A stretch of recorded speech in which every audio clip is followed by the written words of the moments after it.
सभी साथियों को नमस्कार। और आज महिला शिक्षक साथियों का जो टीयर 1 टीयर 2 की थी, बहुत दिन से परेशान थी, उनकी सूची आज जारी हो गई। अब आगे क्या? अब जो हम लोगों की परेशानी है कि पुरुष शिक्षकों को जो नज़रअंदाज किया जा रहा है, उनकी सूचना कुछ नहीं कहीं से भी आउटपुट दी जा रही है। अब हमको क्या लगता है कि अब हम लोग अगला जो भी रणनीति तैयार करें, पुरुष शिक्षकों के लिए एक ट्विटर कैंपेन करते हैं। उसके बाद 1 जून को हम लोग बैठक रखे हैं गर्मी की छुट्टी में पटना में, वहाँ भी आइए, बातचीत किया जाएगा, चाय पर चर्चा किया जाएगा क्या होता है क्या नहीं होता है। क्योंकि लेकिन फिर भी आप लोग से मैं यही आग्रह करना चाहता हूँ कि पैनिक थोड़ा सा कम होइए, क्योंकि हड़बड़ाने से काम नहीं चलेगा। अस्थिर से रहेंगे तो हमारी भी बारी आ जाएगी, हमारी भी सूची जारी हो जाएगी। इसके लिए मैं सभी पुरुषों से यही करना चाहता हूँ कि एक तरह से आप समझिए कि आप पुरुष हैं, आपकी परीक्षा ली जा रही है कि आप कितना बर्दाश्त कर सकते हैं। तो इसीलिए बर्दाश्त कीजिए, घबराइए मत। अगर टेंशन ज़्यादा लीजिएगा तो ज़्यादा बेचैनी में रहिएगा। इसीलिए मैं आप सभी शिक्षक साथियों से कहना चाहता हूँ कि बस शांति से रहिए। इसके बाद जो हमारे पटना जिला के शिक्षक साथी हैं, आपके लिए भी विभाग में मंथन चल रहा है। हो सकता है कि उसमें कुछ स्क्रूटनी हो, जिसका होम टाउन हो, महिलाएं हैं, टीयर 1 टीयर 2 की और विशिष्ट का, उनकी सूची भी जारी हो जाएगी। बस थोड़ा सा 10 दिन का 5 दिन का वेट कीजिए, क्योंकि आपके ऊपर भी विभाग सोच रहा है। ऐसा नहीं है कि एक जिला को नज़रअंदाज करके आगे बढ़ा जा सकता है, ये मतलब सोचिए।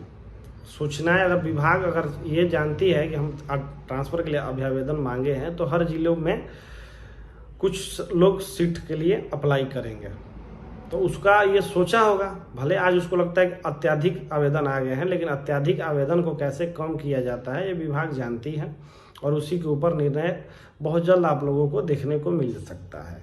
इसके उपरांत आप लोग जो जिले के अंदर वाले हैं, वो लोग बार बार यही कंप्लेन करते हैं कि हमारे लिए तो कोई बोलिए नहीं रहा है, लेकिन ऐसा नहीं है। देखिए, सच्चाई यही है, विभाग चाहते हैं कि पहले अंतर जिला कंप्लीट कर ले, उसके बाद जिले के अंदर वाले को कंप्लीट करें। और जिले के अंदर वाला का भी ऐसे ही लिस्ट आएगा जैसे जिले के बाहर वाला का होगा। असाध्य रोग, दिव्यांग, पति पत्नी, और इसमें भी एक थोड़ा सा ट्विस्ट आएगा। जहाँ तक मुझे लगता है ट्विस्ट आएगा कि इसको म्यूचुअल टाइप का कर दिया जाएगा, या फिर डीओ के हवाले कर दिया जाएगा कि आपको देखिए कि अगर ये 2 शिक्षक ट्रांसफर के लिए आवेदन दिए हैं और ये यहाँ जाना चाहता है और ये यहाँ जाना चाहता है, इसको आपस में हम लोग सेम सब्जेक्ट है तो जस्ट लाइक म्यूचुअल ट्रांसफ़र कर देते हैं। ये भी मतलब सुनने में आ रहा है कि ऐसा चीज़ घटना घटेगी, तो इसीलिए जिले के अंदर वाले भी परेशान नहीं हो। मान के चलिए चुनाव नज़दीक है तो जो आपकी बेचैनी है लाजमी है, तो लेकिन जो जिले के अंदर को शिक्षक है और उनसे चुनाव है तो क्या दिक्कत है? आपसे चुनाव की ड्यूटी भी ले ली जाएगी, आपके लिए सूचना भी जारी कर दी जाएगी कि हाँ चुनाव बाद ज्वाइन कर लीजिएगा, इससे पहले ज्वाइन कर लीजिएगा। तो इसका ये मत सोचिए कि चुनाव की वजह से फंसेगा। सूचना जो भी है वो यही है कि 1,90,000 शिक्षकों का स्थानांतरण होगा, लेकिन डेडलाइन ये नहीं पता चल रहा है कि कब तक होगा। और हम लोग यही मतलब भगवान से प्रे करेंगे, दुआ मांगेंगे, प्रार्थना करेंगे कि सभी तरह की जो भी शिक्षकों की परेशानी है स्थानांतरण को लेकर विभाग जल्द से जल्द निपटारा कर दें। कहा जा रहा है कि पुरुषों की जो सूची जारी होगी जून के प्रथम सप्ताह या 10 जून तक जारी होगी, यही 10 जून।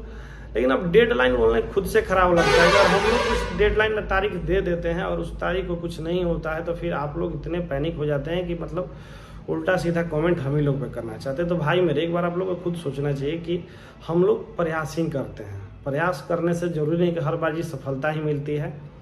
प्रयास 10 बार कीजिएगा तो 1 बार सफलता मिलती है, 9 बार आप फेल ही होते हैं। लेकिन इसका मतलब ये नहीं है कि पूरी की पूरी हम लोग मतलब 100% गारंटी चलती कि नहीं ये बोल दिए तो ये होगा ही होगा।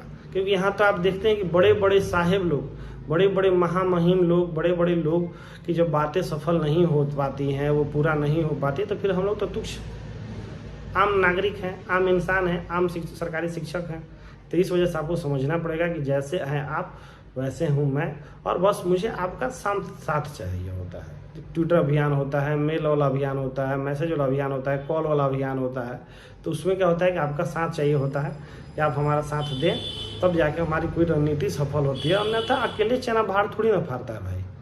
अगर हम कह दें कि नहीं मैं ही करवा रहा हूँ, तो ये सारा गलत होगा। अकेले किसी की बस की बात नहीं है। चलिए, बहुत बहुत धन्यवाद, और शांति से रहें। सभी का स्थानांतरण के लिए प्रयास जारी है और होगा। यही दिमाग में रखिए कि भले आज नहीं हो रहा है, कल होगा, लेकिन हो रहा है। और इसमें कहीं भैया धैर्य टूट जाए, भैया देखिए बुरा मत मानिएगा, लेकिन जहाँ है वहाँ कम से कम रोटी खाना तो मिल जा रहा है ना। थोड़ा सा तकलीफ है, हम समझते हैं, लेकिन ऐसा तो नहीं है काला पानी का सजा में है। तो जो पाँच दिन में जो खुशी खोज रहे हैं उसको शायद 15 दिन में आपको खुशी मिलेगी, लेकिन मिलेगी जरूर। इसीलिए टेंशन मत लीजिए। धन्यवाद।